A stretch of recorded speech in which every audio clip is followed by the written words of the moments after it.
Vamos à leitura do texto base da questão. O texto pode ser considerado uma violência simbólica, uma vez que a mensagem difundida. Então aqui a gente tem uma propaganda, né, de carro da Volkswagen, e aí o slogan é: mais cedo ou mais tarde sua esposa vai dirigir. Esta é uma das razões para você possuir um Volkswagen. Então aqui o texto está reproduzindo uma ideia de que a mulher ela não sabe dirigir bem, então está reproduzindo um conceito, uma ideia que está dentro daquele hábitos masculino de que a mulher não tem condições de dirigir de forma acessível ou de forma precisa e que necessariamente por ela ser mulher, ela vai bater o carro. Então, usando Pierre Bourdieu, que é o foco aqui da questão, a gente pode colocar algumas questões. Vamos lá. Uma sociedade, para Bourdieu, é dividida em campos sociais. E esses campos sociais, eles têm uma própria lógica, tá? E dentro dessa lógica, que é relativamente autônoma em relação aos campos, você vai ter ali indivíduos que são os dominantes desse campo e aqueles que são os dominados desse campo. E o que faz esses indivíduos terem uma distinção em relação aos demais, os dominadores e os dominados, são os capitais que cada um desses indivíduos portam, um acúmulo desses capitais. E aí chegamos finalmente no ponto dessa questão. Esta ordem, ela vai sendo introjetada a partir daquilo que o Bourdieu chama de hábitos, que tem a ver tanto com a sua classe, com o seu lugar, com sua coletividade, como a sua individualidade. O hábitos é aquilo, princípio não escolhido de todas as coisas. Traduzindo, você num determinado campo social vai introjetar naquilo que a sociologia chama de pré-reflexivo, ou seja, fora da sua consciência, como se fosse inconsciente, uma certa visão de mundo. E como que tudo esse processo vai se estabelecendo na prática? A partir de uma dominação simbólica. E essa dominação simbólica se dá a partir de quê? Destas violências. Ou seja, um tipo de mensagem dessa está levando a própria mulher a interiorizar a ideia de que ela dirige mal, de que o homem é um bom motorista, que ela precisa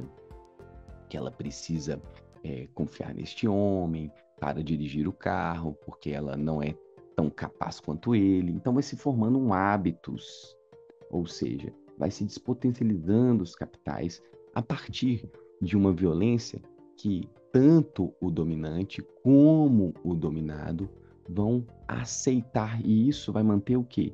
A estrutura do campo. O campo vai manter-se coeso. Então, isso é um processo sutil de dominação, em que os valores dos dominantes vão sendo aplicados, inclusive reproduzidos pelos dominados. Então, esses valores simbólicos, eles vão consolidando uma certa ordem, uma dominação simbólica vai se estabelecendo, para ser específico, a dominação masculina. E com isso a gente tem aquilo que é suficiente para julgar a questão. Vamos lá. Então, letra A, questionada moralmente pelos valores coletivos, né?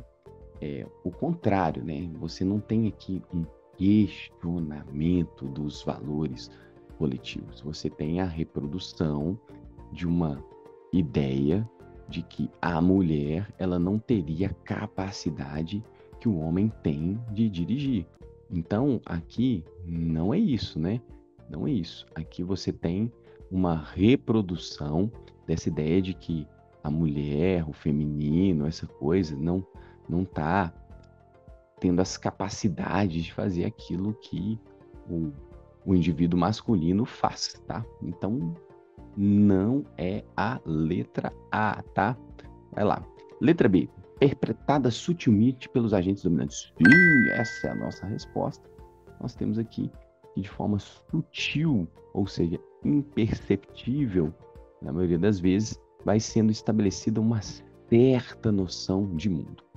C. Distribuída legalmente pelos fabricantes estrangeiros. A questão aqui não está abordando a questão de um imperialismo ou de uma dominação estrangeira. Está falando de elementos presentes na própria sociedade brasileira, no próprio campo aqui, masculino brasileiro, no campo feminino, recebida acriticamente pelos dispositivos reguladores. O foco da questão não é a questão da regulação da propaganda, o foco da questão é como que isso é reproduzido na sociedade para manter uma certa estrutura do campo social, tá? Uma análise aqui que não está priorizando a propaganda em si, apropriada utilitariamente pelos opositores identitários. Então, a mensagem difundida aqui não é que, de forma instrumental, os opositores identitários estão utilizando isso para, de alguma forma, se opor a essa situação, tá? O Bourdieu, ele não pensa a teoria em torno de identitarismo, nem faz oposições dessa natureza, tá? Isso aí, na violência simbólica, tá a ideia de que você tem um reforço de determinadas perspectivas de mundo, tá? A propaganda, ela pode funcionar desta maneira. Então, o foco aqui é a alternativa correta. Letra B, forte abraço, até mais, falou.